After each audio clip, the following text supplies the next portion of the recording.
ونصلی علی رسولہ الکریم۔ آج کا یہ درس قرآن یا ایھا الذین آمنوا والی آیات پر مشتمل تیسری کلاس اور تیسرا درس قرآن ہے۔ آج کی اس کلاس کے اندر سورۃ الانفال کی آیت نمبر 20 اور 21 کی وضاحت ہو۔ یا ایھا الذین آمنوا، حق تعالی شانہ ارشاد فرماتے ہیں اور آیات کریمہ آپ کے سامنے لکھی ہوئی آ رہی ہے، یا ایھا الذین آمنوا۔ یا ایھا کا معنی اے، الذین آمنوا اے ایمان والو، اطیعوا اطاعت کرو اللہ تعالیٰ کی، ورسولہ اور اس کے رسول،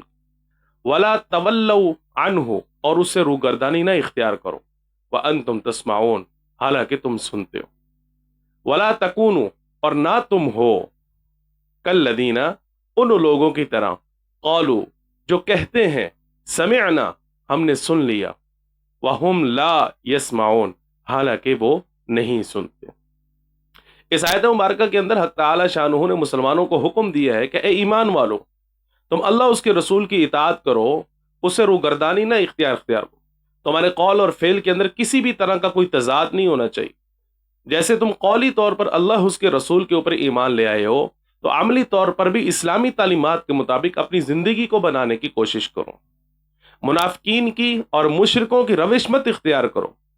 منافقین اور یہود و نصارہ اور مشرکین کا طرز عمل کیا ہے؟ وَلَا تَكُونُوا كَالَّذِينَ قَالُوا سَمِعْنَا وَهُمْ لَا يَسْمَعُونَ۔ اس آیت کریمہ میں واضح کیا گیا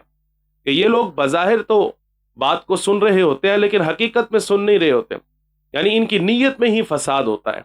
اور مسلمان کی نیت کے اندر کسی بھی طرح کا کوئی فساد نہیں ہوتا، اس کے قول اور فعل کے اندر کسی بھی طرح کا کوئی تضاد نہیں ہوتا۔ وہ جیسے دل سے اللہ اس کے رسول کے اوپر ایمان لے اگر آیا ہے، تو عملی طور پر بھی اس کے اعضاء سے یہ بات سمجھ میں آ رہی ہوتی ہے، اس کے اعمال سے یہ بات سمجھ میں آ رہی ہوتی ہے کہ یہ اللہ اس کے رسول کا خادم ہے۔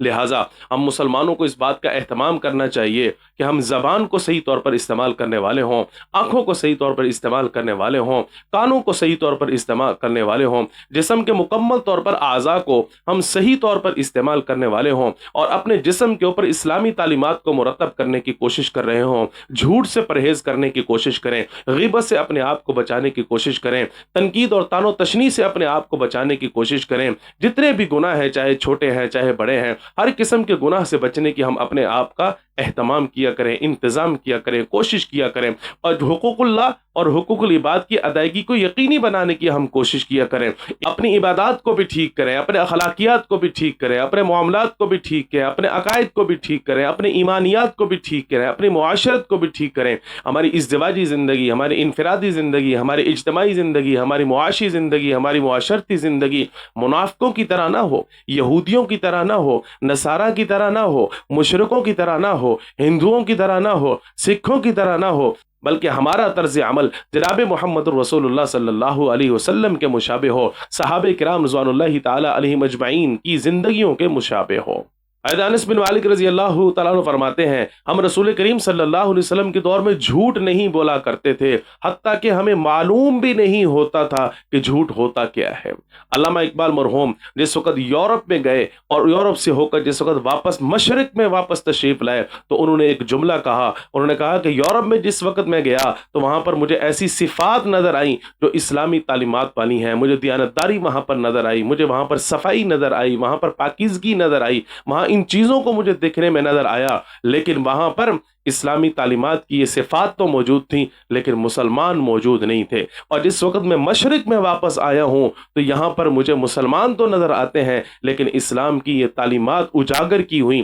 اور واضح طور پر نظر نہیں آتی۔ بالکل انہوں نے تبصرہ صحیح کیا ہے، آج مسلمانوں کے اندر وہ صفات ختم ہو گئی جو صفات رسول کریم صلی اللہ علیہ وسلم نے صحابہ کرام رضوان اللہ تعالی علیہم اجمعین کے اندر پیدا کی تھی۔ ہمیں چاہیے کہ ہم اسی راستے پر چلیں کہ جس راستے پر رسول کریم صلی اللہ علیہ وسلم نے صحابہ کرام رضوان اللہ تعالی علیہم اجمعین کو چلایا، اور جس معاشرے کی جس طریقے سے جس نہج پر رسول کریم صلی اللہ علیہ وسلم نے تشکیل فرمائی تھی، آج ہم اپنے معاشرے کو اسی نہج پر چلانے کی کوشش کیا۔